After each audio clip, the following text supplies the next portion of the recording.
All right, great. Okay, we'll start tonight's City of Olivet's Planning and Community Design Commission for September 4th, 2025 to order. Madam Secretary, will you please call the roll? I didn't know that was my job. Okay. Yeah. Robert Jardil, Present. Jenna Nat. Am I saying that right? Present, Nat. Nat. Yeah. Okay. Tim Spiegelglass is absent. Sam Wallet, Present. Felicia Ford, Present. Laura Ragsdale, Present. and myself, Petrie Paul. All right, great. Let it also be known that our staff liaison, Councilmember Brian Lewis is in attendance, as well as, or I should say that was our city council liaison. Sorry about that, Brian.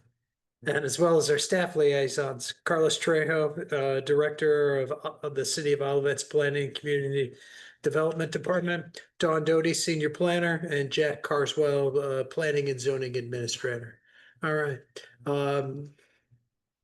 And I guess we don't really have to go over instructions or anything like that, No, since there's nobody in attendance Correct. I don't see anybody online. and nobody online, which means no public comments. But a couple Unless of Jack wants to make a public comment. some public announcements, though, just to bring the Good. commission. So we now officially have a tree preservation ordinance in place. The council adopted its ordinance 3050, I believe, Tuesday night.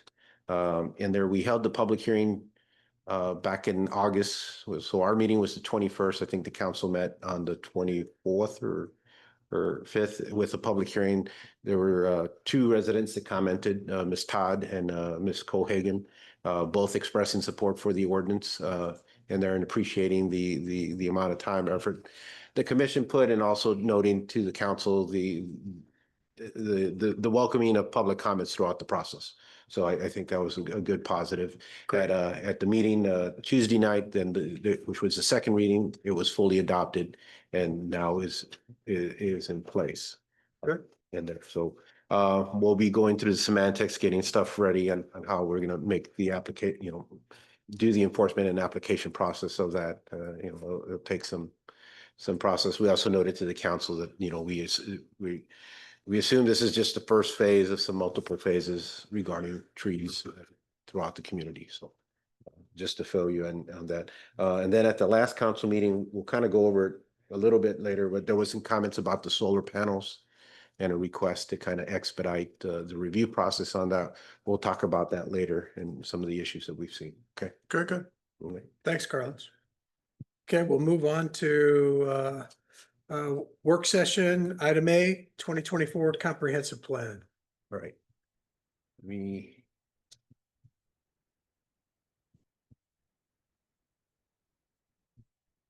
So, at the public hearing with the council, we use, to substantiate any actions that the commission takes, any recommendations we do, how it furthers the goals and objectives of the comprehensive plan. So it's important that you as a commission understand that plan as best as possible. You will use that plan to push us. We will be pushing what we believe are priorities in that plan to you. And the community as a whole is going to interpret the plan differently, pushing different priorities throughout that process. Ultimately, you guys are the stewards. It is very generalized, and it's done on purpose in there. But the main guiding principles is to build community, build diversity, push sustainability, balance, our economy, look at affordability, and then creating a connected and a sense of place for the community as a whole. And those are pretty broad. Everybody's going to look at it differently in there. And we expect you to push us, and we'll be pushing you in terms of what we think and all that. But in the end, we got to be able to tie it to those core principles. And then there's a different goals and objectives in there. It's always interesting on how people view and interpret components of it in there. And that's good because they put us in a position to justify and be accountable for this process, especially like on the sustainability. That is a broad category in there. And there's three components to sustainability beyond just the environment. There's the economy, and there's the equitability component of it too. So we have to be cognizant of those three in there. So you have copies of what they called in the comprehensive plan, the framework. So it's just the shortened version. The full plan is online. in there. It's worth looking at it. And the full plan, you'll see what the community's thoughts were about trying to further these goals. You know, they get to a little bit more specifics in there, but they don't use them. The way they're outlined is like, these are not our top priorities, but these are what we heard from the community. And then what is the overall objective and all that. So that's always going to have some friction, and that's good. And again, it makes us accountable for what we bring to you and then how it's presented in there. So familiarize with yourself. I'd like to kind of go over them as, you know, like introduce them in our regular meetings, just so we're always aware and the public is aware that we have, you know, a mission statement, we have a goal, we have objectives in there, and ultimately these are our community values. And so as people come in with new homes or accessory structures, that we're tying these to, while we understand, you know, the community as a whole looks at it this way, you know, in there. If you ever have any questions, please let me know in there. If you need a hardback version of the plan as a whole, we do have those copies. They are expensive to make, but we can provide those for you if you ever want some good reading. It's actually And really good. It's very interesting and has a lot of really interesting background information, you know, kind of the stats and different things like that, where honestly, I felt like I learned something, you know, by going through it. So So I encourage everybody to do that. So as we go forward, I mean, you know, if we're talking about accessory structures later, you know, we're pushing all what we believe we find within the recommendations of this plan that need to be incorporated to that in there. And again, there is going to be, you know, these don't reflect individual or neighborhood priorities. They reflect what they perceive as the community goals. So we are going to see some friction. We are going to see some disagreement, and it's just trying to find the balance in that process, I think. Carlos, is there, I noticed, you know, tonight we're gonna look at accessory structures and front yard fence regulations and driveways. Is there a kind of a timeline to hit some of the key things that objectives? Like, are we gonna be every other month gonna talk about the next thing on the list? Or, I mean, is there a plan for the plan? I think I overall, guess is the question. no, that's a very good question. I'll look for some feedback from the commission on that. I think ultimately we'll have to have a meeting to kind of prioritize or create the to-do list and the priorities in there. We're always going to have outside items that are brought in, whether it's from the council or from residents or those from staff that we like the ones we're talking about tonight. While they're not major components of the plans, they're creating some some obstacles in the current process that we'd like to get streamlined or get a better understanding on how their impact are. These are things that we're seeing on a day-to-day basis. You may be seeing things differently in there, or you may have a different priority or like us to focus on something. But ultimately, we'll start drafting up like the different recommendations and all that. In there. And then if there's any guidance, I mean, please help us in there. It's not to direct it fully in there. So I hope that answers what you're looking for. I know it's, And if there's something that you would like to bring up, yes. discuss, jump in and. Sure. I mean, like, you know, I mean, this is just excellent, and there's so much here, and it seems like a very aggressive agenda for the city. And I know that it's what, a 20-year plan. So, but I think, you know, we ought to have some idea of, okay, we're going to attack housing and lot sizes and ADU, you know, things that really go to the heart of some of the bigger objectives. And it seems to me that, you know, rather than having it just be, oh, well, we've been talking about ADUs a lot, so let's talk about ADUs. No, I think we ought to have kind of maybe a more iterative process. Priority list. Yeah, a priority list, you know, looking at the big ones. Some things might jump around on that Right. priority list, but you know, to deal with upcoming. Right, right. But having. Yeah, kind of so a we, stru- you know, we know that this is not gonna all happen overnight, but I think there was a comment made a few meetings ago about, well, you know, we don't really have to do it all at once. And I'm in total agreement with that. But when things do come up, if we have not addressed it, we ought to be able to say, this is going to be part of, next year's goals is to address solar panels or whatever the item was.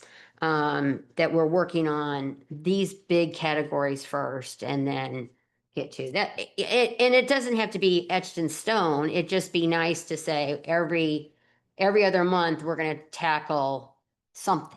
I like the idea of at least establishing an annual goal. Yeah, Mhm. Yeah, For yeah. 2026, Right. what we'd like I'd to, like to see. yeah, yeah. Exactly. Because I think this is really excellent and everybody has, ideas. There's a lot here that is just, is what every city dreams, So the question is now how do we as the planning commission help you and help, the city council get us to actually meet the goals that are established here? So that's all I was thinking. I like it.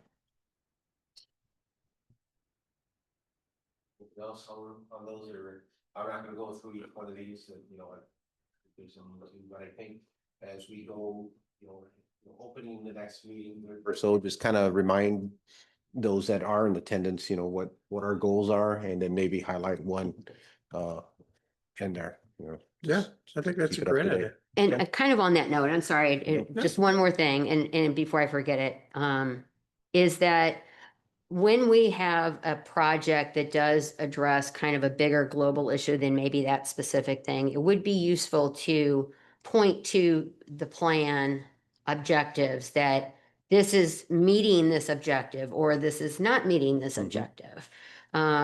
Because We're working towards goal working- A, yeah. C, and Right, E. right. Yeah. We're not just, approving something. It's part of our plan. Mhm. And that's why we would approve it because it's a part of our plan. So that being said, with the tree preservation, which goal did that So address? this is the slide I presented to the council, and these are the things that I felt were part of was part of that, the Yeah. tree ordinance. While it was a sustainability, priority, it also had effects on our quality of life, the type of housing, our economy. So that there's different ways to play with the plan Yeah, as you present it, and we're trying to look at it holistically. It wasn't just only about sustainability, but it had some broader effects. So, that's what all of it is. It's a very, tree canopy oriented community in there. And there's pluses and minuses to that, especially when we deal it at the staff level. But, we want to make sure people are aware, it's part of our lifestyles. It keeps our community safe, so, I was noting to the council that, this isn't just about preserving trees on the sustainability level, nothing wrong with that aspect of it, but it also has more impacts to the community as a whole, so.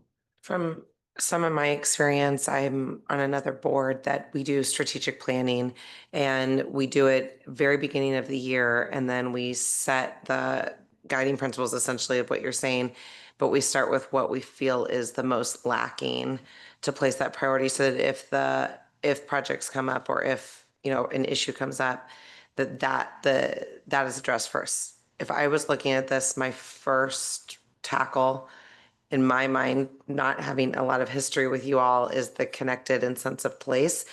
I look at some of the other stuff. We have a great community, super diverse, not to say it can't be more. I see the sustainability efforts. I see the balanced economy efforts, affordability, but the connect in place, like I would immediately be drawn there and say, I don't see the efforts there. And so and based on what I've done in other boards, we start with it at the beginning of the year, strategic session. We do like a couple hours planning, and then we touch base quarterly, but starting with our biggest holes and most growth opportunities, so that really like gets filled and levels up to where some of the other ones that have already started kind of meet. So that would be my recommendation. Good. I think about the connected in place. That was one that I've been thinking about a lot because, a lot of cities, you get off the highway and every sign on 170 says Wentzville, that way. So everybody knows Wentzville is that way. But there's no sign like on 170 that says if you exit on Olive, if you go right, you're in University City. If you go left, you're in Olivet. We don't have any welcoming thing that would tell you that we're somehow different than University City, which we are. And for example, I think we've done a really nice job with the new businesses like the Firestone, which I was never crazy about, but you know, it looks really nice. Catty Corner is Jiffy Lube, which looks terrible. And it seems like there ought to be some mechanism to encourage them to, you know, beef it up a little bit, even though they may not have an application for anything. And so that'd be one of the things that, you know, we'd say, how can we as the planning commission encourage, you know, these businesses to start to beautify? And whether that's through grants or facade improvement loans or whatever it is, There's signage requirements. there's signage requirements and there's, you know, landscaping requirements. And I know we have the master plan for Olive Boulevard, and I think that would be a good place to start, is for us to really look at that deeply and start to Yeah, implement those. I would love pieces. to see that and Yeah. understand, because I think I don't understand how the public storage got in, like Yeah. those things Yeah. that Yeah. kind of pop And you up. don't I'm know like, when you're, I mean, you might see the sign that you're going into Creve Coeur, or you might see it coming back Yeah. that you're in Olivet, but it sure doesn't tell, you can't tell from the environment that you've changed Right. significantly from one city to another. Or even And just consistency, maybe in our street signage, like an Arbor Drive Right. versus ours, which you can't, Right. you know, things, Right. there's like little things that street are a little lighting, yeah, inconsistent. yeah. That maybe, that really, those small things make the community feel Feel like like a place, or like you've entered Kirkwood or the Hill or whatever. Right. Some of those things take capital. Yeah, Yeah. well, You know, they do. and We They- don't have control of capital. We don't, but I think that, you know, again, if maybe like in the case of Jiffy Lube, you know, like they don't have an application before us, but if they did, Right. that would be the opportunity to say, yeah, we'll do that, but you need to clean up this corner and make it look as nice as Firestone is, Right. you know, as a condition to your approval of whatever.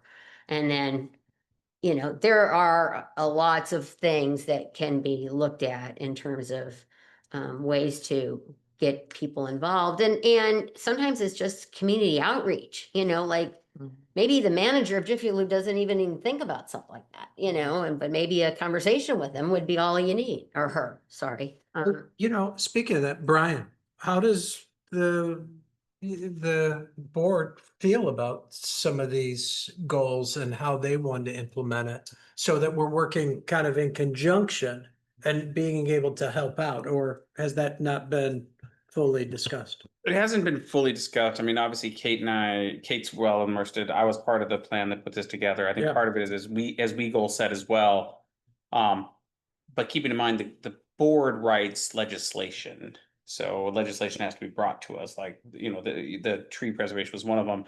But we just did another one on like e-bikes the other day, which, you know, was an example, which actually there was an accident at the high school with a kid on an e-bike. So these are good examples of that. But I think the board, at least I know that, knowing the people on the board now, are fully in line with these, especially the environmental, especially sustainability and the. But your point, when you go to signs, like it becomes a challenge because there's private streets and public streets, and you know, and even if we enforce something now or pass legislation, we can't retroactively. So I think it's about how do we, moving forward, like start to put things forward. Like you couldn't go back to Jiffy Lube now and say, we put in new laws and now you have to change this, you know, as an example, like, haha. Right. But how do we continue to move forward to say any new businesses, these are, and we have those, like we have requirements like that, like where we expect architecture plans and we expect things to be pretty, which is why Firestone went in and looked as nice as it did. Yeah. And why the Oliver's doing what it's doing, and you know, those kind of things, so I think it's there. I think it's mostly also what you have, what we have, that moving forward, we have started to reshape how all of that looks.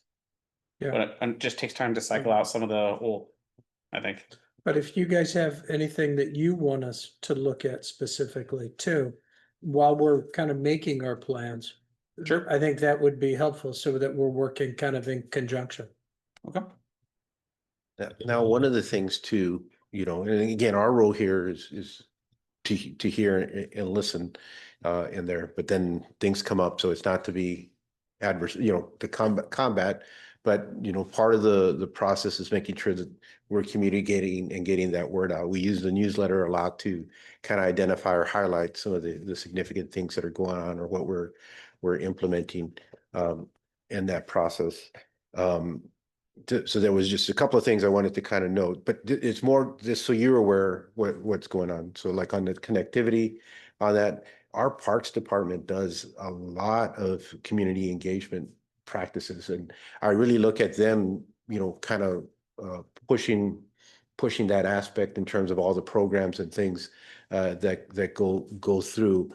And maybe that might be focusing on the wrong aspect, but right now when I look at the community goals and building community, building connectivity, and they've been big advocates on it. And I urge them always to utilize our plan when they go to council to justify their programming and things. It's also a mechanism for funding. When we go to the council saying, this is what the community has been asking for, they want a community center, they want a community center.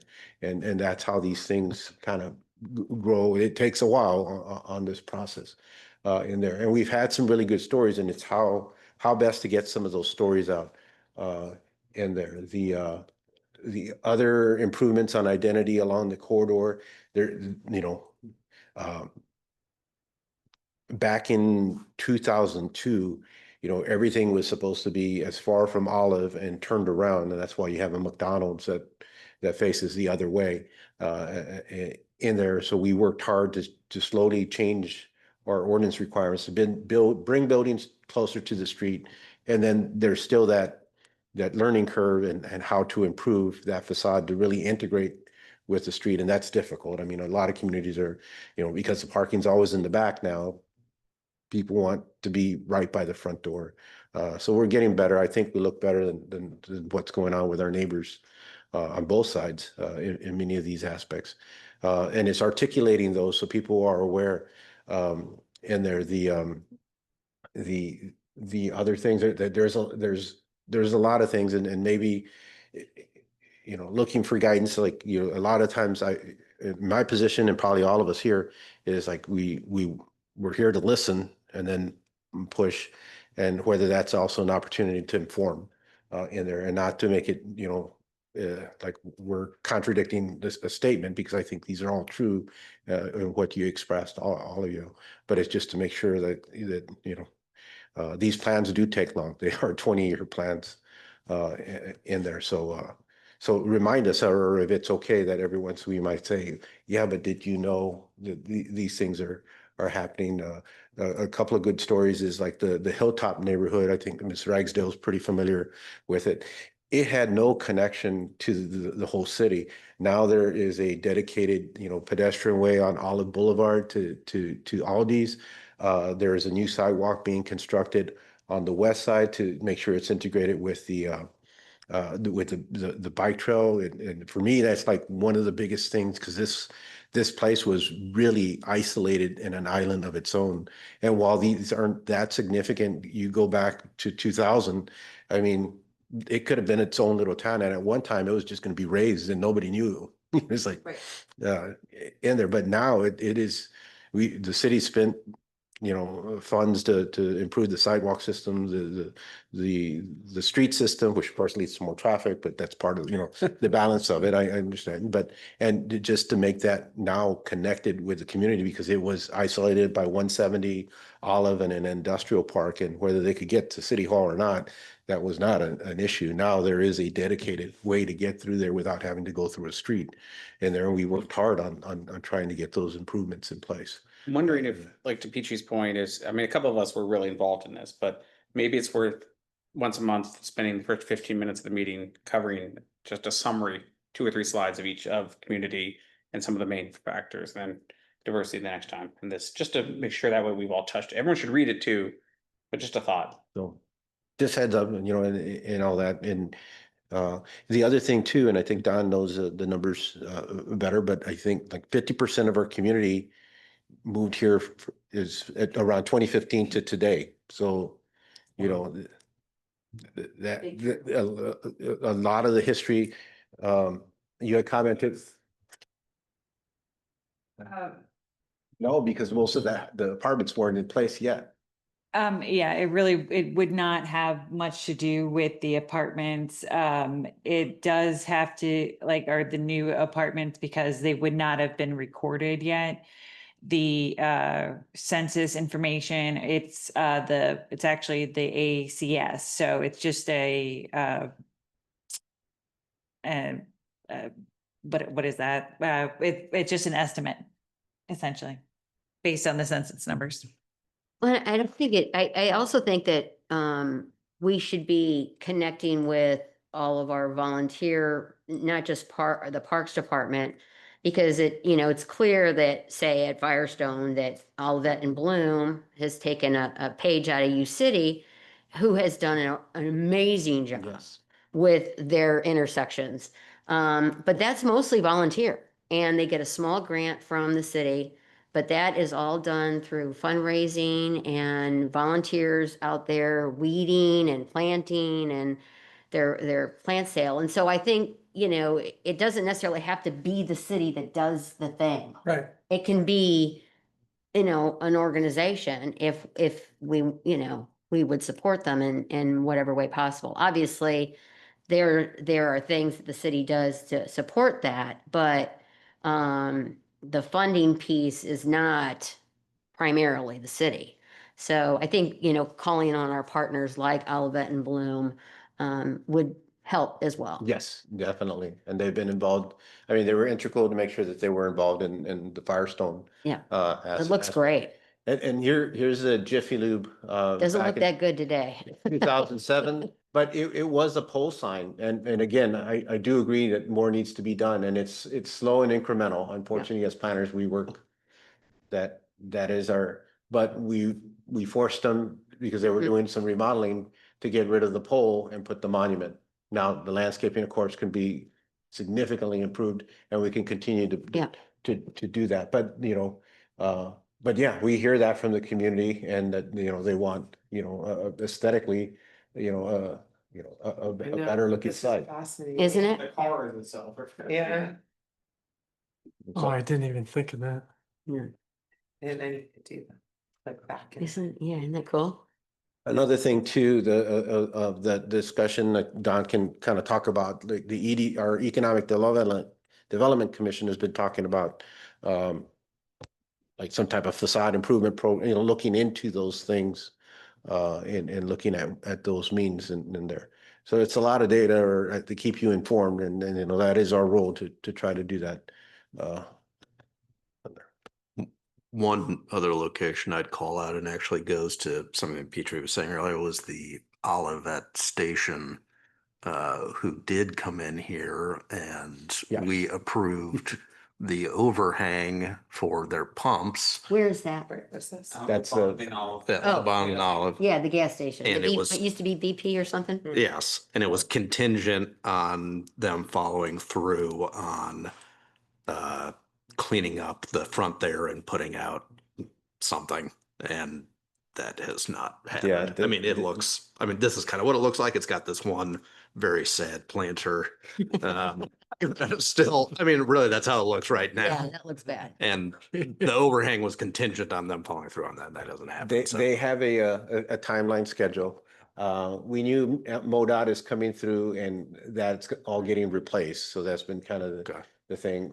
We will get on her about this area, because they were going to remove the pole sign. Yeah. And put in there.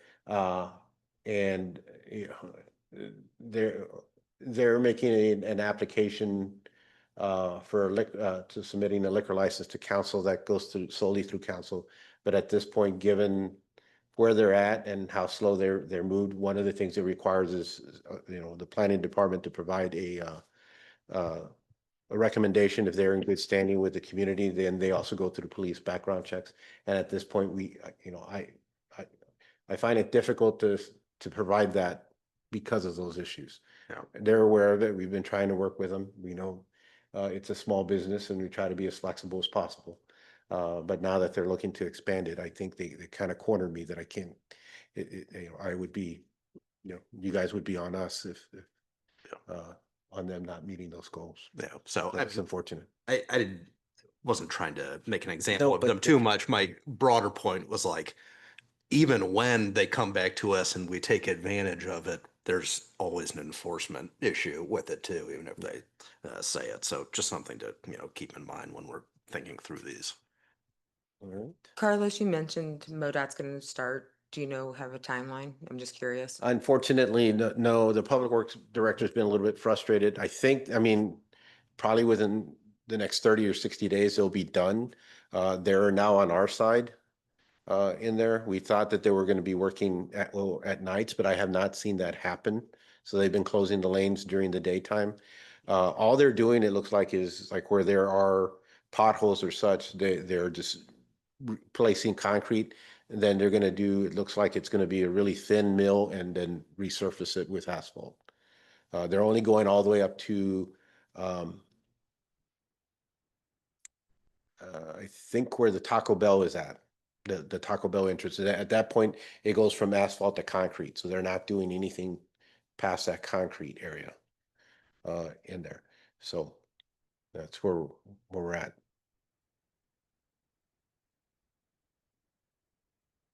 You said up to, so are they starting at the highway or No, the Creve Coeur end? they started here on the west side from Creve Coeur. Okay, that's what, They're in they're- Olivet now. I mean, okay, because I don't ever travel Olive hardly. So okay, so yeah, I mean, they tried to avoid it. at least within the past week, it's been, Yeah, yeah. I they're tried to here. avoid it.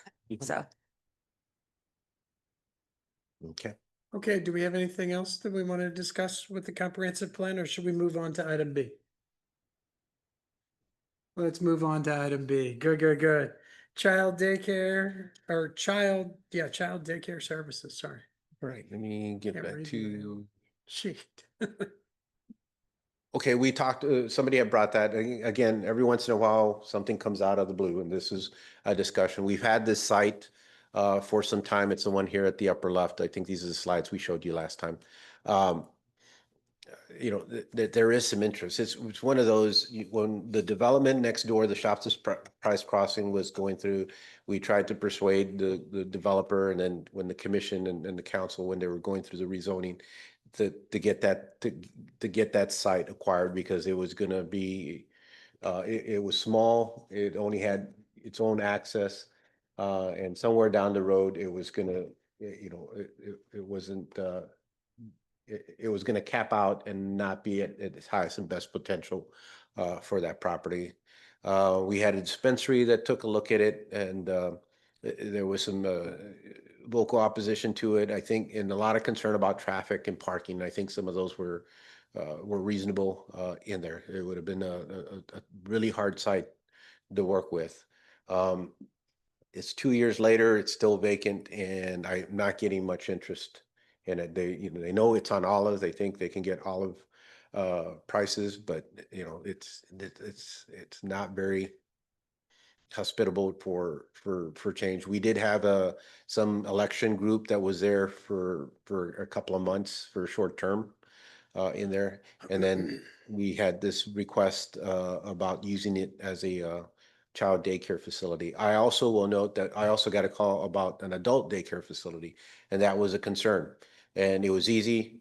Our ordinance, which also applies to the child, requires 80,000 square feet. And we do that for a purpose. I mean, we can do that within our zoning as long as it furthers the goals in the comprehensive plan. And these are all the parcels that are over 80,000 square feet along the Olive Boulevard corridor. This parcel is it's over 17,000 square feet. I think 17,860 square feet. So I'll let you know in there. But when we put together our last comprehensive plan back in 2006, there were specific uses that we wanted to control, whether we wanted them on the corridor or if they are, that we had a good mechanism to control and limit where their location is at. And that was the list that you were provided at the last meeting. I'm not going to go over all these, but we didn't want the auto zones. We didn't want more McDonald's. Hotels only if they were done in a planned development. We didn't want amusement parks.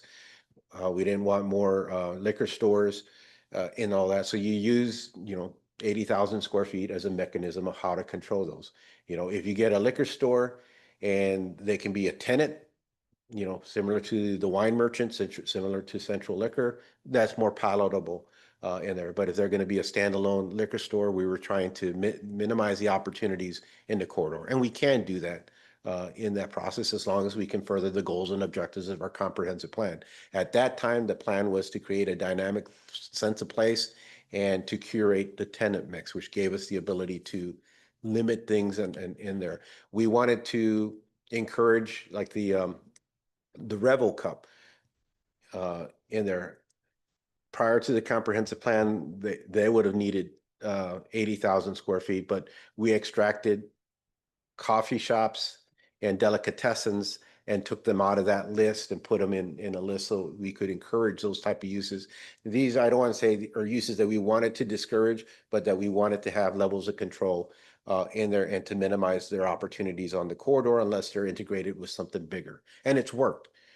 You know, we got a lot of good developments and all that, but that was, you know, that was 20 years ago. That was the list. And it's really, you know, now that we have a new comprehensive plan, we have a different economy, we have a different environment, we have different residents, you know, should child daycare centers still be in that aspect? You had asked me to look at what some of the other communities did. I gave you Creve Coeur, Ladue, no, Creve Coeur, Clayton, and University City. In their Creve Coeur and Clayton had pretty similar sizing restrictions where University City was a lot more flexible in there. And it's like, what do you really want to encourage? Those are on the link that's online, and I can show that in a second in there. But I just wanted to bring that to your attention because they were correct. I mean, we kind of wanted to limit, a QT, a convenience store, to specific areas and have created, criteria. Why a child daycare service was there? All I can think is, trying to ensure that they had a nice big environment. And again, we only have, I think, 2 miles of olive corridor, and it would be, a loss to have a single type of user like that take up space on the corridor. It's not the highest and best type of use if you're trying to maximize density, which is part of the old plan, and maximize economic development in there. Now we're talking about affordability, we're talking about equitability, we're talking about community, and whether these things now fit, should be reconsidered to fit into a standalone or repurpose the use of an existing building in there, or else, I'm kind of stuck with that Amico again. It's not much I can do with it. It's like, in there, it's too small of a site, it's too expensive, and it's not worth that office building adding more parking. Because what else are we going to do with it? Now, I'm not advocating for them. I'm just using that as an example. So, I asked Don, well, what are lots that are 20,000 square feet or greater? Because how many additional sites would that open the opportunity to? Because again, we don't want the full corridor full of daycare centers, but that brought us from here to here. But this site is still small, smaller than that. So just want to make sure that the commission is cognizant on that. We'll continue to look at it in there. I'm gonna change our window here, so bear with me and go to the agenda.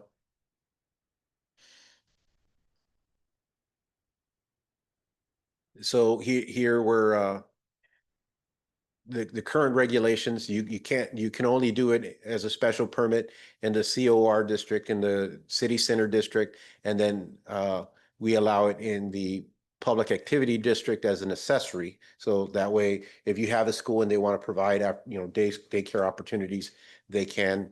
A school usually requires a minimum of 2 acres, so that was 80,000 square feet, and then a special permit use if they were a standalone user. And we don't really encourage them in their MU district. So that's kind of like the Oliver and Plant Haven and across the street here. So I looked at, okay, what does Creve Coeur have? And that's what you see here. They're kind of noted in, they need 3 acres.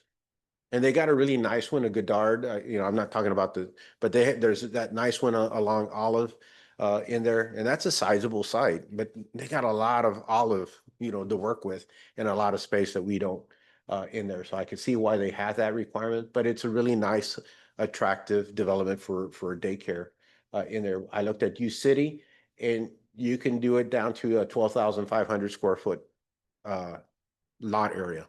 Now, a majority of them all required special permits, which is a process where you can say no, that it may not be appropriate at this site, and as long as we can justify it for a reason. And then I looked at Clayton, and Clayton was similar to Creve Coeur. You know, I won't go through that language, but it was through a conditional use, and they pretty much defined what the district criteria would have to be, and we could do the same in there. So again, the issue or the struggle that I have is, you know, that site is really small, even if we adjust the 80,000 square feet. And it's something, we'd like to see reutilized. But here's an opportunity. Wanted to bring it to the commission's attention in there. How big of a market is it? I mean, if you lowered the square footage, we had two in the last, I would say, year that are kind of are coming in. Yeah. I mean, I'll leave Don did some work with the Y. Well, actually, I did some market research to see what kind of market this would be. And we used to, I guess, 10 or more years ago, have a daycare in Olivet, and there were other daycares in the vicinity. Most of those are no longer. So it's something that comes and goes. We currently have a daycare with the addition of the STEAM Dream Academy or Dream STEAM Academy. But it is after the pandemic, which highlighted all of, the need for childcare, that, you have to have more facilities to handle the amount of kids that are there. So I can't say that there's any good existing research that, this is a driving thing that we're going to keep hearing about forever. But I think it's completely, it can be politically driven. It's possibly flash in the pan. And I don't know about need driven. Well, it seemed like the gal that made the presentation had a pretty good handle on where the need was, and there clearly is a need. yeah. And I think it's a balance issue here because you have this site that nobody wants for whatever reason, whether it's too expensive to tear that building down, it's not a good location for whatever reason.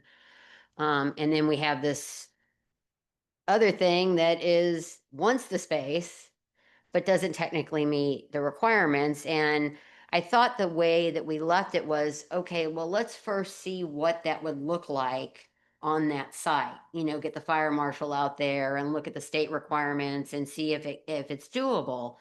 And I think that I don't know how you write it into a code to have a balance where you have a site that is ugly and underutilized, not contributing tax dollars to, fit a need that clearly is in the community if her research was, legitimate, which I think it was. But I mean, Or I do don't you know. do it as a one-off? Yeah, Or I mean, do that's the it thing. I as mean, you don't want to multiple- change the whole code, to say daycares can be at 15,000 square feet. Like, I don't know that that's the appropriate approach, but having some flexibility would be, Well, one of the concerns I think for daycares also was, do they have the right space for the number of students? But I think daycare is kind of unique because that is regulated by the state. Right, Like you can right. only have so many kids, so many parents, and teachers, and they have to have this much outside time, that Right. space. Whereas some of the other things on the list here, I can understand why we restricted it, because a McDonald's would be happy to move, or we could, Jack in the Box or whatever would say, sure, we can make that work. We'll just make it a drive-through and we're good.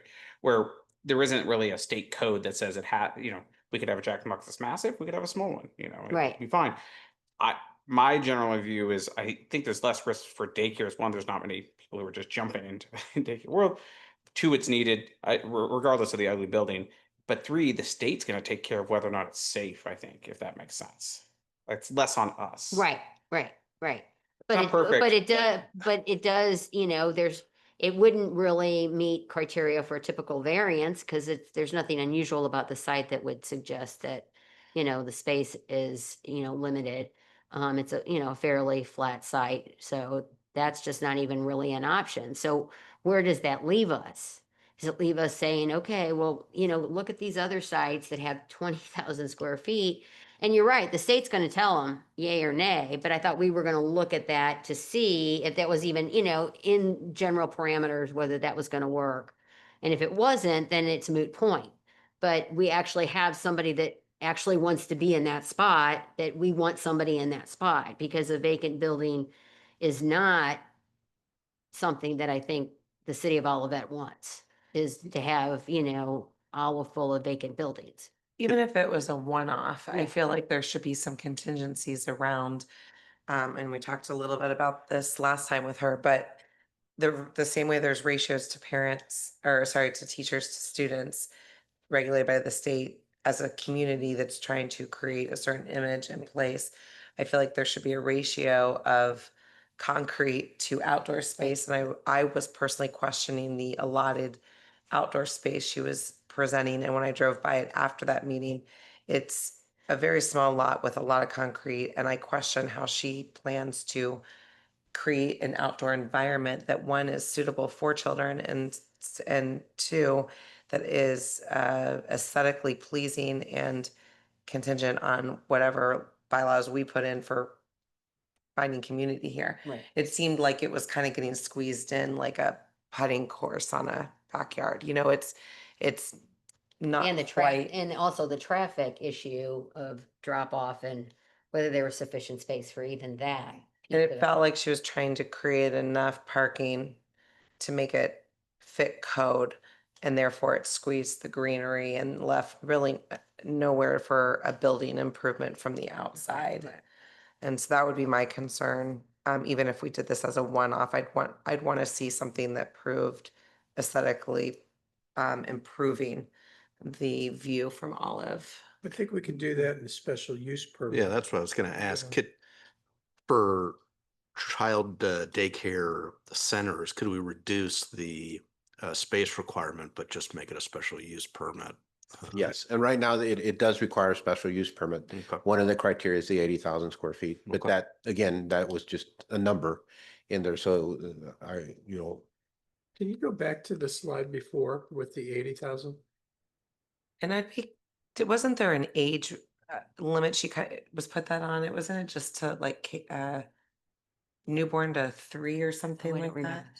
Because I think that does make a little bit of a difference as far as your mobility. Yeah, good point. Yeah, and it's not like, when you think about like the JCC's daycare or attached to an elementary or something where there's other activities going on for those older kids. So I almost view it as like an in-home daycare limitation. When someone comes in like that, Right. and we all feel like it's probably not the best site anyway. Is there negotiation that goes on and say, well, we don't have, this spot doesn't work, but we have a nice little spot down the street and, around the corner, that does meet our basic requirements. Or is there discussions among like the adjacent uses? Is there opportunity for expansion at all? we do talk with them about those, and unfortunately, trying to find 80,000 square Yeah. feet. And It- as part of your concern, Carlos, too, that this building has been vacant, and so there's some excitement of just somebody wanting it. Correct. Yeah, because otherwise it's just It's worse not being used. And again, I don't think we're ever gonna get an ideal user Perfect user. in there. And looking at it even bigger, not trying well, with each of these smaller sites, because we got several throughout the community at these corners. The Enchanted Bride is a good example in there, Who's closing down? yeah. The there's value to be on Olive, and then you have tenants that are excited and eager, and they're willing to do what they can to make a facility work and to paint and clean up. But the skin's really on the owner, and what are they doing for our community to enhance and do the bigger improvements. And that's a hard push and pull. I mean, again, while, would an owner be willing to give up, that whole back asphalt, in there? Because odds are if the daycare ever leaves, that's not coming back, because by code, they have to provide these buffers and all that. But the difficult part is always trying to get the owner involved. You'll see a lot of the times it's the tenant coming for the petitioning. They're willing to paint, they're willing to clean, they're willing to do, but they have financial limitations. And here you have someone that would be signing a lease for 5, 10 year, what is the owner really putting in? I mean, are they willing to close one of the entrances? Are they willing to, take out the at a minimum, the wooden fence and put something more substantial in there? Are they willing to, like, Only what they have to. exactly? And that's where it comes in, and that's really where the special permit really does help in there. And sometimes, I mean, even though that they seem like the best tenant or great people to work with, we have to look at it as like 10 years. If that building is going to look exactly the same, I mean, that owner, kudos to them, if they didn't have to put anything and got a good rent back, And I don't mean that in a bad way, but a lot of times that's how the process is set. Yeah. Carlos, what distinguishes this location from the Dream Steam location? The way I was able to make the Dream Steam location was because the dance academy was already there. Okay. Oh, yeah. It's this side right The here. front picture. Yeah, Oh, I'm sorry. Yep. yeah, that. There was an educational dance studio that I was able to, I see. to kind of fit within that umbrella and make it work. Okay. And it required a conditional use. It all went through the process and Right. was able to do it. This one was started off as an office, and it's still, Got it. If you go back to that 80,000, I kind of want to make a point on this. I mean, I think we have a need for child daycare. I think we can kind of all agree to it, but we wouldn't want to give up these prime spots for a child daycare. So I definitely think we need to lower it. If we lower it, let's say down to 20,000 or 15,000, it just opens up a ton of sites. Can we limit the number of of daycare facilities? I get you start getting, yes, you can. But it becomes difficult on how that number becomes set and not making it arbitrary in there. So let's say if you're going to say, not, one per mile of olive, well, now it may not work because of the proximity of the other one. If you come up with, I got to tie it to something. So I can't just say the city of Olivet's going to allow up to 4. I need to, could it be a how did I ratio? get to that 4? Could it be a ratio of building to green space to parking? Could there be That's something one like- mechanism that would be different to, instead of looking at it from how many, that it's on how much green space. Yeah. So we could say like 80,000 would be the goal, but based on that, there's this amount, this ratio of green, this ratio of parking. Now, if we reduce to 20,000, keeping that same ratio in place. Here's how it works with a conditional use or special permit. The commission has the ability to establish additional criteria specific to that type of use in there. So for right now, for daycare, you need 80,000 square feet. You need to provide 400 square feet of green space in there. So that was just I don't want to say again, because it's contrary to what I said, but it's an arbitrary number. We use that to control, okay, how many people are going to be willing to give up on their lot, that 400 square feet. That's not much in there, but you could use that as a mechanism to control, that might say, well, I was looking at this side, but I can't make that work here. So I may look at another side, or I may go away. Mhm. Do we know how the Dream Steam is doing as far as its? I haven't exits? talked to her. I wanted to approach her and then let her know that we had some other interests, but I thought it was too early. I mean, they're really close to each other. Yeah. So that's one thing. It's like, Was Signarama available at that time that she was looking? Because it is now, right? And Yeah, I'm not Isn't sure that a- who that's a left. I bigger saw the space. sign come down, so I'm not, because there was a space next door they're to trying to it, sell. so. Uh, I just look at those things and like, how quickly are we updating the people that are interested just to, because it feels like things are ever changing. so. I'll take a look, because I wasn't sure if that was Sinorama that was out, or if it was Hanger that, Hanger Prosthetics vacated their space, but Sinorama should be still in their space. I heard they're vacating. Really? So- Okay. Well, Well- no, I mean, we're not the first people to be told, that's for sure. so we'll take a look into it. And in there, and again, Yeah. through a conditional use, you can create the criteria which is gonna limit or not. I just need to make sure that it's tied to what the use or function that's going on. Just don't want all of it to become the daycare capital. No, I understand. I mean, Did we help or did we make it worse? I can't tell. Well, and don't we have limitations like on dispensaries in terms of you can't be so many feet from like a daycare or school or whatever? So that might, those kind of limitations might, Interesting, yeah. help on one while it helps on the other as well. I don't know. Right, we'll look at this a little bit further. okay, good. Okay, any further discussion on this? Otherwise, we'll move on to item C, accessory structure regulations. We'll go over this real quickly, in there. We didn't have, the opportunity to drop much of it. We did put some together back in March, in there, but from our perspective, what we were trying to do in addressing accessory structures and also look into the comprehensive plan, some of these residential driveways and driveway turnarounds, they're exempt from the coverage requirements. And, they are, some of them are pretty extensive. Can you And- explain, we don't, they're exempt from coverage. So when we look at green space, we'll consider like the patio, any other flat work, but driveway turnarounds are not calculated in that process. Now, so when a new home comes in, we can look at it holistically and make sure that they provide the detention and are grading correctly. But if somebody were to come in and widen their driveway, it's going primarily through a permitting process in there.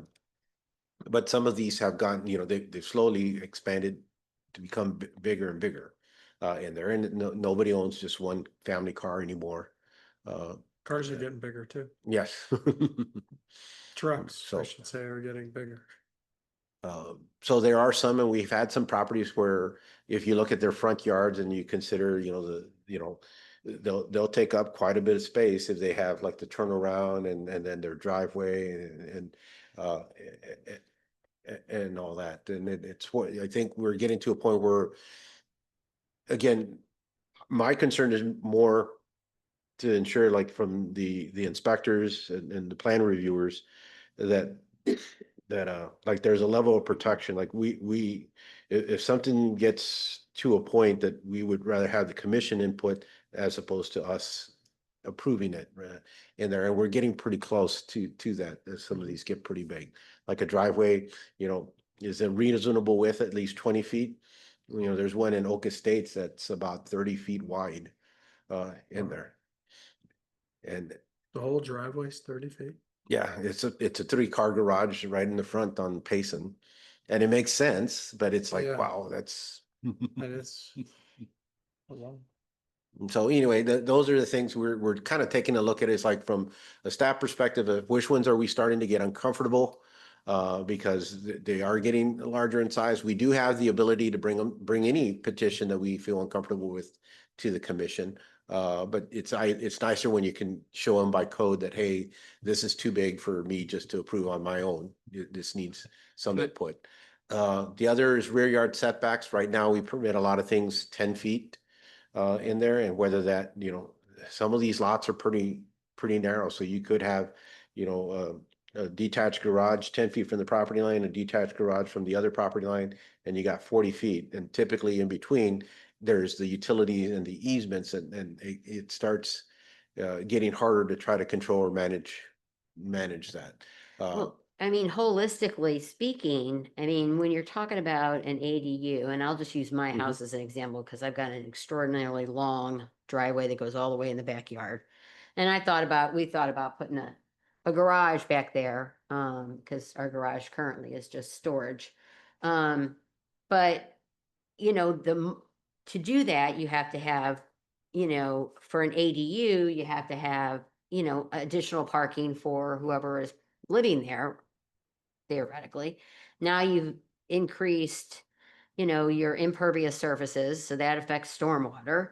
Um, I, I just want to make sure that when we're looking at these things, that we're not just saying, oh, it doesn't really fit with the house, but we also are looking at it from the perspective of how much more driveway, and can we say, you know, you have enough space for the ADU, but your driveway is insufficient in order to support that ADU. And so you can't have the ADU for that reason.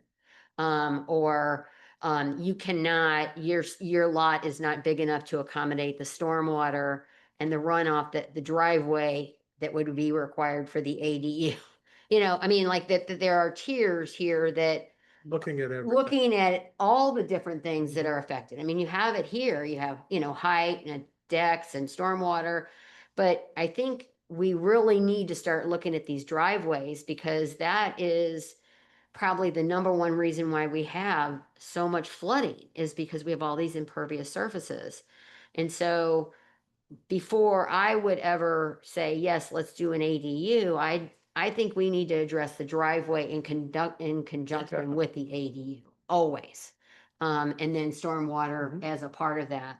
And I think that would make more sense, and it would probably provide the sort of limitation that I think we want ADUs, but we don't want ADUs, but it gives you, I think, really very serious reasons why maybe an ADU is just not acceptable on a particular lot.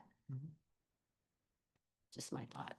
The other thing are some building, looking back at the building heights, we had the questions about accessory structures and how high they should be. Another issue we've had on the permitting side is the phasing in of projects. So I'm going to put a pool 400 square feet, and then I'm going to come back later. I'm going to put a garage, 600 square feet, all under the caps. But when you step back and look at it accumulatively, I just added over 12,000 square feet of space, of surface area in there. And sometimes we do have the opportunity to ask people, hey, what is your bigger plan? Because we need to look at it and they'll size the thing appropriately or so. But there is still a loophole where somebody can kind of come in piecemeal these to avoid either coming to the commission or to avoid engineered stormwater in that process. Not often, but it happens in there, and making sure that is covered, or at least better defined, because we go back to the code and it's like, well, yeah, it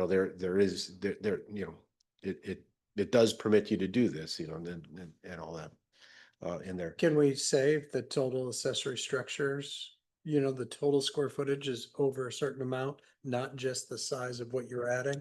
Right, and I think that's what we're looking at, making sure that the definitions, or at least the descriptions, are tight enough to give us that ability. Or if it's like, no, we're looking at all the work you've done in the past 10 years, because it is a different climate environment now in terms of how we get these rains. And do we ever say, I mean, I know that we've seen lots of projects where they address stormwater, but again, back kind of to the driveway issue for these ADUs is, if they are willing to put in a pervious surface, maybe there's exceptions to some of our rule, like Mhm. you Yeah. work with them to deal with the sustainability and stormwater issue. But if they want that, then they're going to have to adjust the materials that they're using. Yes. Yes, and we brought that before. The driveway's a little bit hard in there, but when a new home's coming, we'll talk about, because the code right now, and this is one of the things that needs to change, is like you have to have a parking area, has to be a hard surface. Your only options for hard surface are concrete and asphalt. Well, that kind of defeats the stormwater purpose in there. And So, pervious surface is not considered a hard surface? It's not under the code because it says it's either got to be concrete or asphalt. Well, that'd be one thing I'd change. But it gives it gives the commission that flexibility. So we've had items come here where they've either doing, pavers or we once had a gentleman that did the old driveway where you just have the two concretes for the tire, the two concrete paths for the tire with grass in the middle. And that wouldn't be permitted. That actually it goes back to that question. The code doesn't make that easier. The code kind of sets it up that now you have to wait 30 days because I got to bring it to the commission, go through a public hearing process, and all that. Some people are willing to do it, but should the code be a little bit easier to make that more attractive, as opposed to just doing flat concrete? Different ways to look at it in there. Stormwater, well, attached decks, whether they're counted as part of the house footprint or they're counted as accessory structures. Stormwater, and then the flat work and pool input, we should be looking at, okay, the ones that have come here, for the most part have been approved. I don't think we've had one that denied. Should we reassess the numbers to give it more flexibility? Jackson's like bobbling his head in there. And like look at it, well, what value added are we getting from the commission when we bring you an 850 square foot patio? There's really not a architectural design component in there.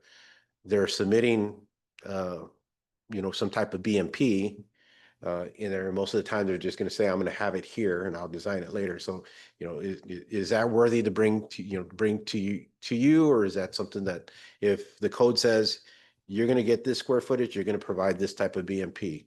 Could we look at other options, in there?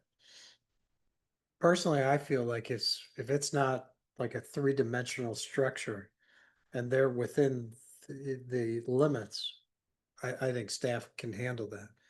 I'm not sure how everybody else feels. The only, I mean, I would agree ordinarily, but I think the stormwater issue is a huge issue. Mhm. but they would have limits on that based on stormwater Yeah, already. if that was already. The only exception to that, I would say, are pools. I don't know. Pools are potentially a bigger deal with neighbors, and correct me if I'm wrong. I don't know how other people feel, but there might be some neighbors that might be upset by that and want to voice some concern or talk about it. And it goes down to the question is whether that neighbor the adjacent neighbor should have a pool, or the stormwater considerations for that pool, or is it the location of that pool? Like, hey, if you put it on the other side of the lot, I'm fine with it, or Yeah, it's sometimes the positioning of it, and sometimes it's used to be like how they discharge the water from that pool that creates a stormwater issue for the neighbors. and again, if that's something we can look at within the code saying, dictating how that is done. A good one is like on Stacy, not on Stacy itself, but in the back off of Bonham Estates, I think it Yes, is. They did a retaining, they flattened their backyard, put in like about a 7-8 foot retaining wall, and then there's a pool up there. And all of it should work well. If you get storm water, now you have a flat surface and then it falls. It's supposed to go in like this. But those retaining walls have to have like these pipes underneath it to gather the water so they don't fall in there. And then people start connecting to those, and then all of a sudden, something that shoots out at the bottom of those that nobody ever, it was probably never even shown in plan, right.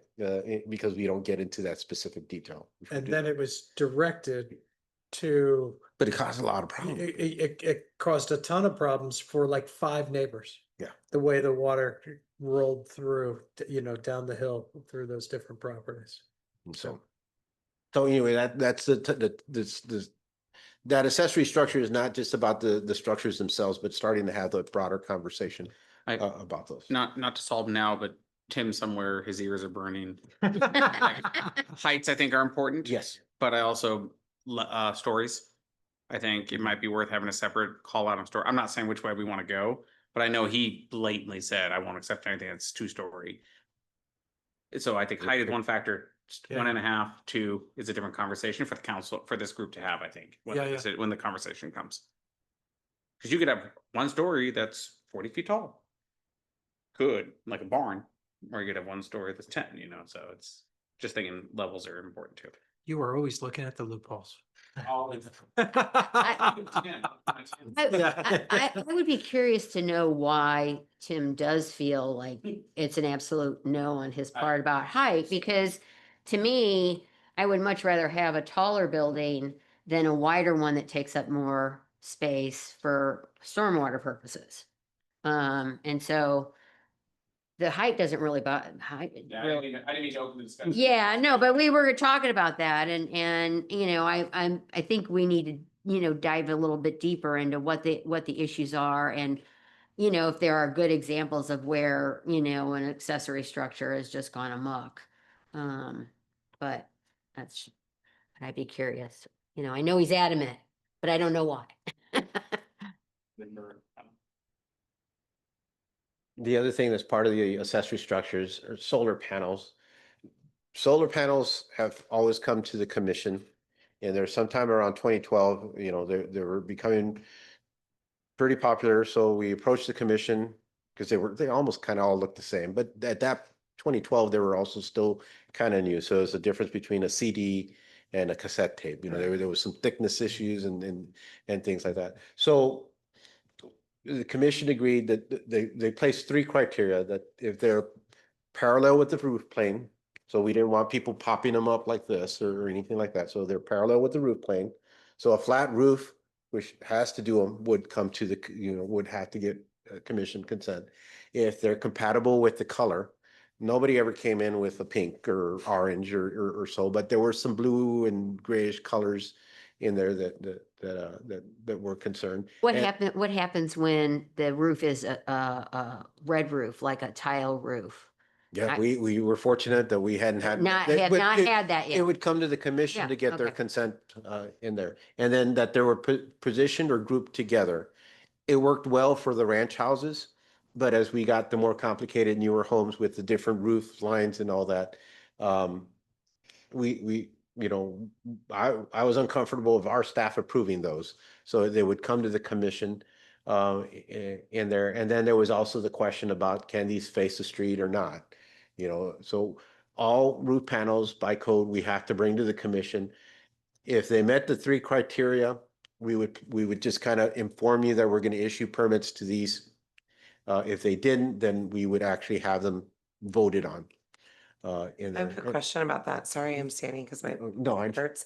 In a situation like this that we reviewed last time where there's multiple roofs that are kind of going at different angles, if that homeowner had trying to think of, like, gotten approved letters from all surrounding neighbors, would that fall into a situation where you could easily approve, or would you still need to bring it to council to review? It would still be brought to the Okay. commission, but it The makes. commission, sorry, yes. But it would make it a lot easier. It makes your vote a lot easier when they have, whether it's HOA or neighbors. They took that time to. Correct. Okay.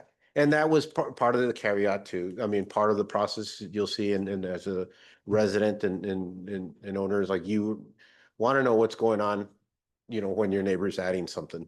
Or that there's a process to provide, because the site better than than I would, who never was on the street, or so. So that's what that process I provides. would like to go back and reiterate, I think a point I made last time, which is I do think it would be useful for the commission to hear an expert on solar panels and where we are today and what, like the whole issue of the south being so much more, south facing, so much more effective in producing energy. And that fits with our whole sustainability issue. But I'd like to also hear, like, where is it heading? I see ads for now, like roof tiles are the solar panels. Or that there is now street material that are solar panels. Of course, that's all in Asia. But there are, I'd like to know where the technology is going so that we're advocating if there are ways to promote really new and innovative types of solar panels that also meet our other criteria. So I would still encourage having someone come in to talk to us about And we that. can coordinate with that. And we got, I think, 2 companies here that install solar Yeah, panels, so. that'd be we great. Can talk with one of them. Also, one thing that I'd like a little bit more information on is that the solar panel installer made reference to some statute that Yes, I we- think prohibited HOAs from Restricted. restricting them in certain ways. I'd just like to know the contours of that so we're not stepping in Understand. something that we don't want to by saying, oh, no, this can't be in this position. So Unintended yeah, consequences. exactly. So, and that was another, that was, was not aware of that, and apparently that was added to one of the House bills that was, I think with the Kansas City thing or something, it was Yeah. kind of in there, so it wasn't something that popped out that we get our routine information, even from the city attorney side in there, which was another one in terms of the latest federal act about the tax incentives coming to an end at the end of this year. Because prior, I think it was going to last a couple of more years. And now the deadline is December 31st is my understanding, based on there. Just want the commission to be aware of, I mean, outside of Heather Hill that came in, last week, we don't have any other pending property owners that are asking to put solar panels that have submitted paperwork to install solar panels in there. And before that, I think we calculated on our software that in the past 5 years, we've done 9. So it's not like the community's flocking to do so. If somebody came in between, today and December, we would try to expedite that process for that purpose in there, but I don't think we would be able to change the code or get that neglected in any way. A lot of the times when we're working with petitioners, they have to come to the commission or, whether it's the season that's going to be, that's going to cause a scheduling issue, or they just waited till the very end. There are ways that we can assist them while they're going to get the commission consent, that we could start doing the permit review. So like if it's approved a Thursday, we could probably release it the following Monday. And we would do that. It was brought to the council's attention that because of the deadline, we're going to get bombarded. And that would be great in there, but it hasn't happened yet. And we'll see, and we'll keep you to speed and make sure that we can expedite anybody that comes in with that. So. And it was interesting because last year we did have a permit that came in for solar panels. And I think it was, sometimes they do have those door-to-door salespeople that go around promote the solar panels. And it was one individual that I think at the time wanted to go with a route for solar panels, but then with costs and everything, what they were producing and what they provided the individual with the designs didn't produce enough energy for what they were looking for. But maybe like looking at those criteria could have still been beneficial to at least, push for partly, so, the solar panels, or to get some of that sustainability aspect involved. So it's just interesting to see how, that permit and everything eventually got voided. The, solar company didn't go along with it. Actually, they lost the client because the client didn't want to continue with that. But, we do see that. So maybe looking at the criteria and seeing how we can promote that to, allow. Interesting, because there are a lot of the door-to-door salesmen guys, and we looked at solar panels ourselves for the house, and the payback options, it just didn't make sense. And I feel like sometimes some of these contractors are Shady? trying, what's that? Shady? Yeah, yeah. Where's Kind Ken? of like, if we somehow the city can publish, this is what you should be looking, at. or It might be a what's good That'd be a good reasonable- newsletter. Yeah, a newsletter. Yeah, what's Hey- reasonable pricing, for stuff I like like this. that. Yeah. Has anybody ever looked at doing any kind of geothermal for heating and cooling? My last house, we had geothermal and it was phenomenal. It was a pretty expensive process on the front end, not only for drilling into the ground, but also the unit itself. But our bills were basically nothing after that. And it's not just solar panels that are, a way to have an energy efficient home. And so I'm just curious if anybody's ever looked at geothermal. Yeah, we have one house under construction that has geothermal and the Tesla type shingles, solar shingles. Yeah.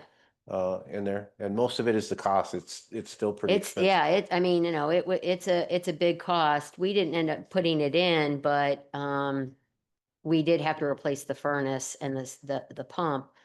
But compared to our neighbors, our bills were nothing. And it was, it paid back pretty quickly, actually. Wow, that's great. Yeah, it was great. And no noise. You don't have condensers, you don't have, Yeah.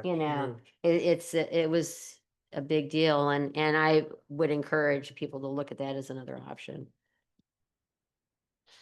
Right. Okay, good. Couple other things we'll go through, if it's okay, quickly.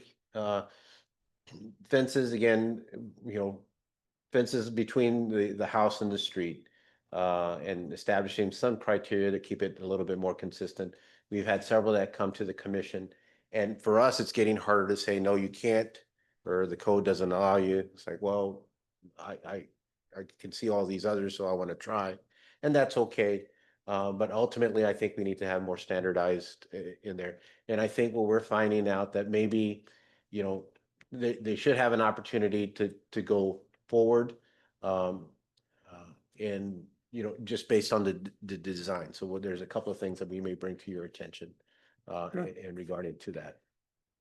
The one thing I might say about that is I actually looked at one of the community goals because it talked about diversifying within design as well.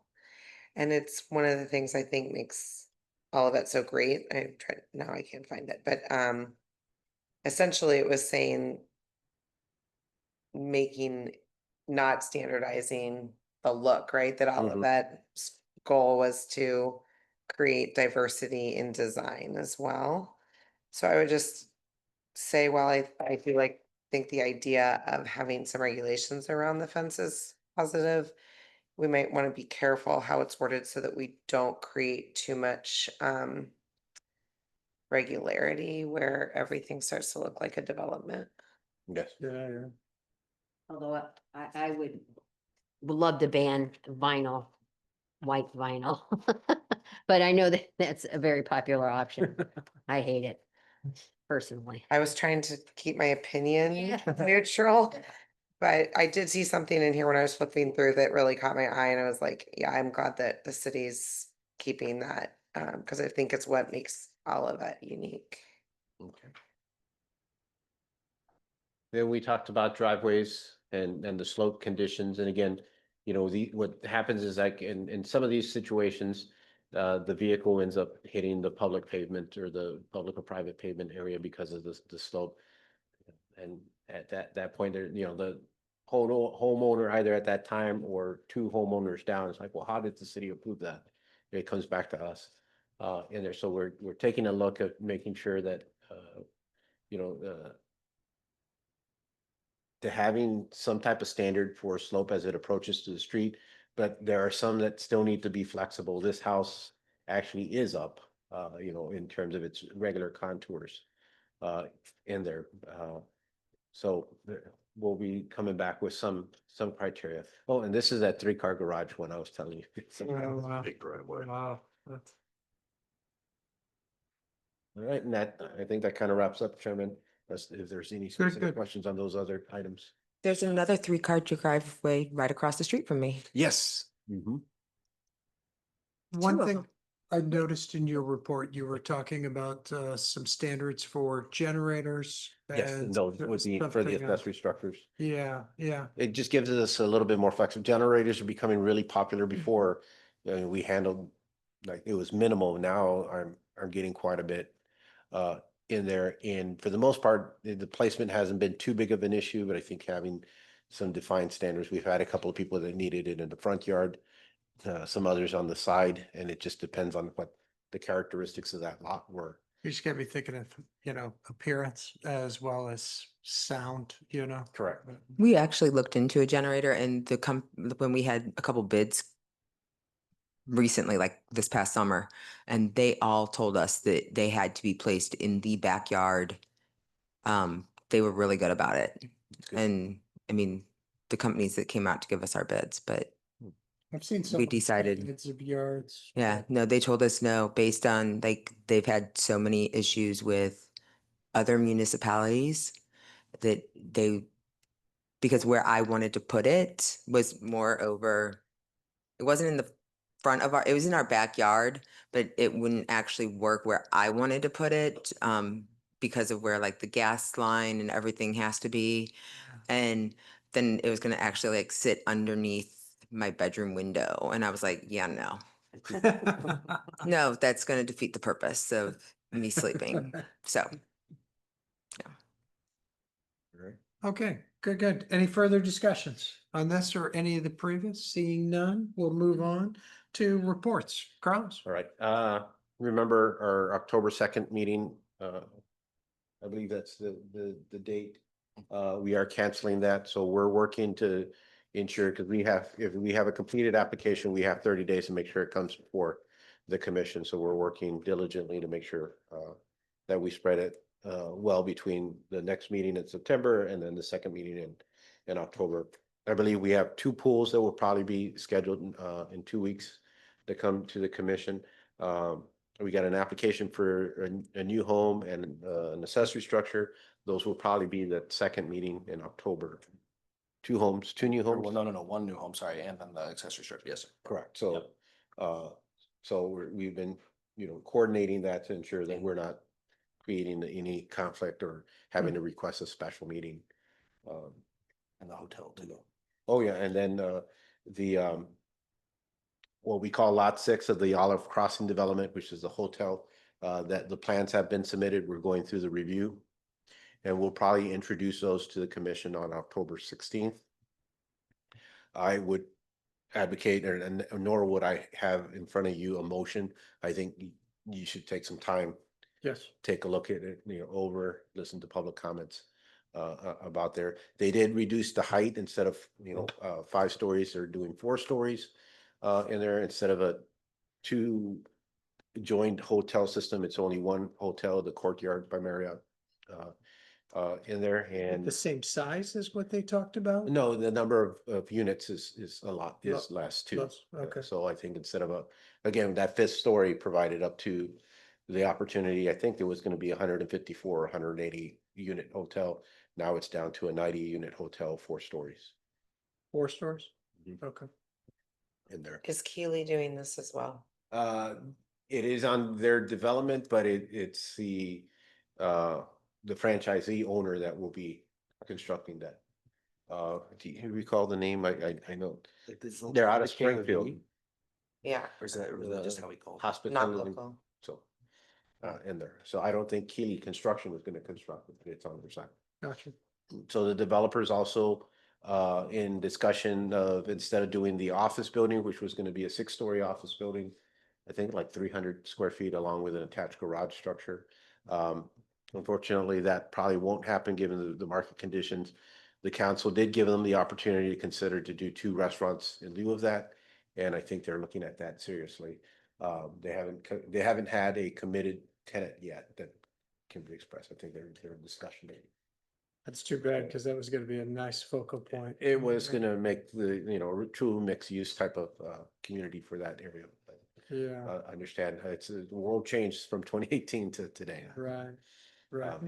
In their different world. Regarding, Townhouses, pardon? townhouses. Townhouses, that's moving along slowly. No, I Oh. meant as an option. instead Oh, of- more townhouses? It's starting to come back. We didn't see a lot of townhouse development for a while, but now they're putting, I think Creve Coeur is gonna add 186 units there at the Olia. In there, so we're starting to see a little bit more movement on that condo market, still not much, at least not in this area. Apartments are still popular. I think they're adding, a couple of hundred in Creve Coeur at the Olia Village, and then up at Grazer and Olive, they're putting another complex up there, like about 150 units. Wow. In there. So there's still quite a bit of an attraction to that. Is there any kind of encouragement or seeking out for more entertainment type space. Like, I mean, restaurants great. But like bar music, anything like, I know that's a huge push for Clayton. It's what we see at the district and things that are, revenue generating for the city, but also what's encouraging and supporting the growth of the homes and the townhomes and the multifamilies that are being built around. It's what it keeps people. Most of Um, them have been like encouraging like the tenants to have like the outdoor spaces in there. So the Paris Baguette will have some outdoor space in there, and then the Brass Tap is kind of like like the Buffalo Wild Wings mhm. in there. So and they do have will have an outdoor patio with some game sets in there but Potential for live music or something maybe. possibility, yeah. And then where the Oliver is, which was the old City Hall location, there is an outlet, and the push there was to have some type of, eating establishment that had some outdoor activity taking place too, in there. Outdoor music gets hard because again, it's a very shallow corridor, and well, if it's in my backyard, that's where it always becomes an issue. The best potential is on lot 3, because it's right by the interstate, and then it's buffered by, the Clover, which is tall, the hotel, which would be tall. Now without that office building, because there's supposed to be a public space as part of that development in there that had that opportunity. But it's hard to find a space along here to do so. Mhm. Very good. And Anything else? glad to answer. Well, I guess we'll move on to Brian. Covered some of the things, solar panels we were to discuss. I'm glad to hear there was concern too that we should change regulations, and to your point, we haven't seen. And if somebody came through, we'd rush it through, we'd get it done. So I'm not too worried about that. Some interesting conversations we had on something new that I thought the PCDC actually plays with is something called NIDs, Neighborhood Improvement Districts. I've read that. Oh yeah. So it's interesting for when we talk about Olivet as a whole, 2/3 of the streets in Olivet are public, which has 48 lane miles, I learned, all the way here to like Wentzville. And then 1/3 are private. And so in the past, NIDs are kind of the ability for private streets to come together and say, hey, we want a work change. We want, new curves. We want a pavement of streets or things like that, where they need the city to help them kind of maybe put a bond up or pay it, and they're going to repay it. But how it comes forward is, and it's in the Missouri statute, but like 2/3, I forget the number, have to vote in that neighborhood or whatever the conditions are. But you can also get creative about that, say 2/3 based off square footage, 2/3 based off population, 2/3 based off your house.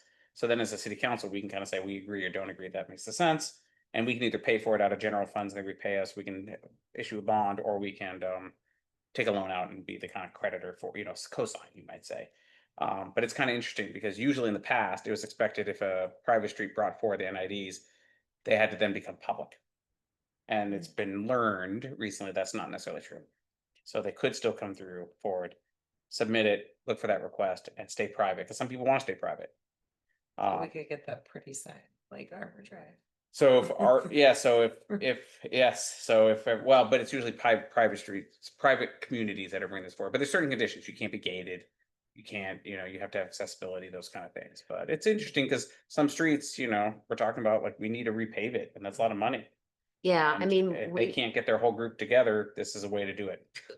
we did it in University City, University Hills, and we had gated streets actually.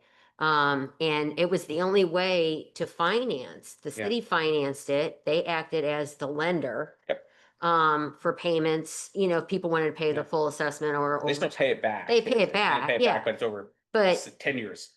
because a lot of and so Chevy Chase is the one that has Yep. brought it to the city. Yep.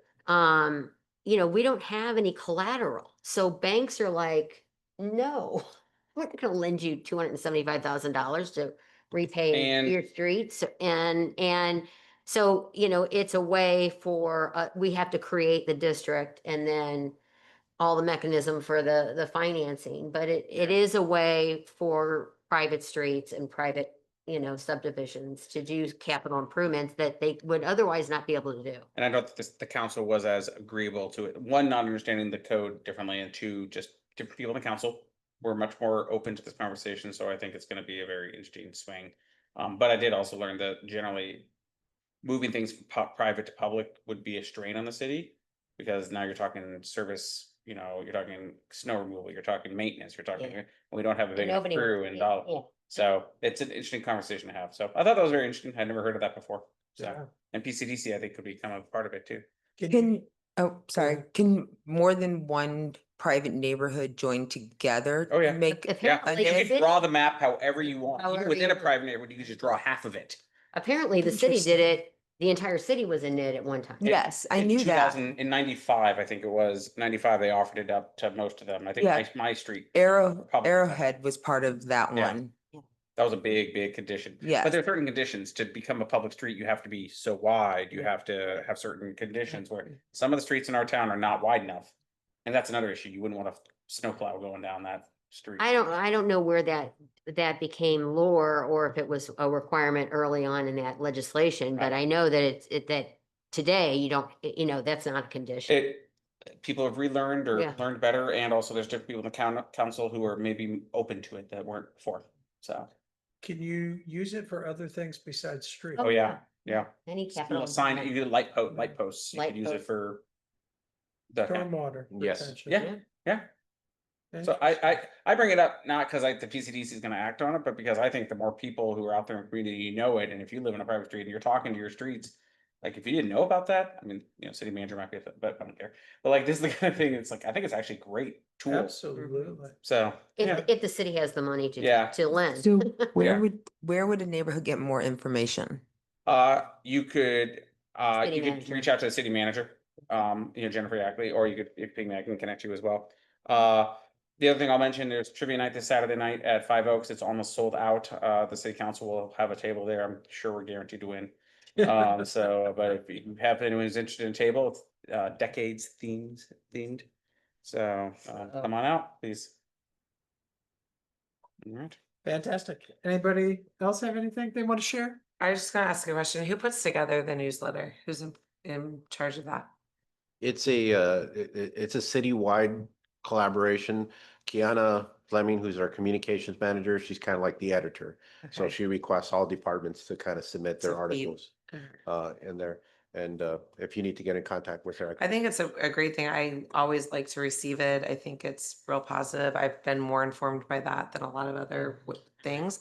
And just as I'm learning and hearing you guys talk, my wheels go spinning and I'm like, well, educate on the solar panels or educate on the whatever, any way that we can kind of inform those are great ways. And maybe there's an education section.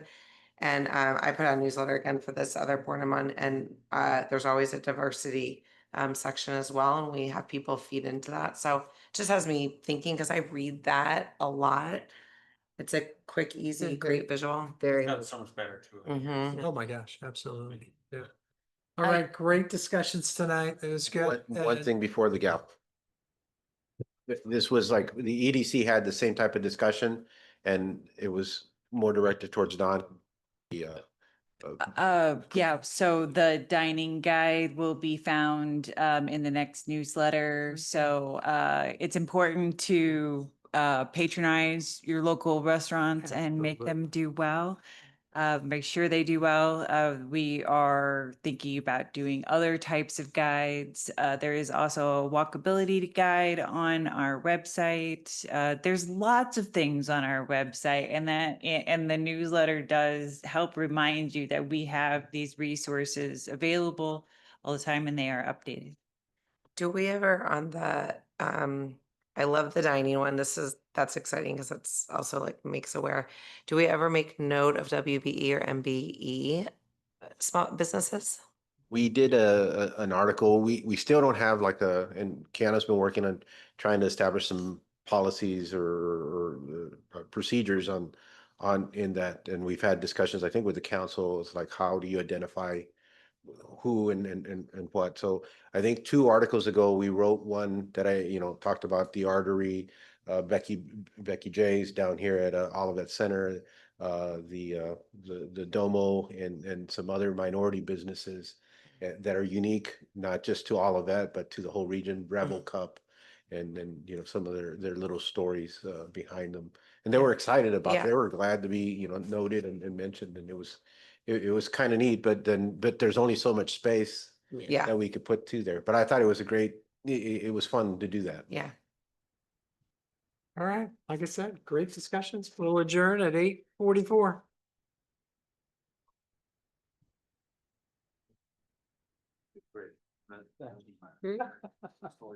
What? I practiced ahead of time.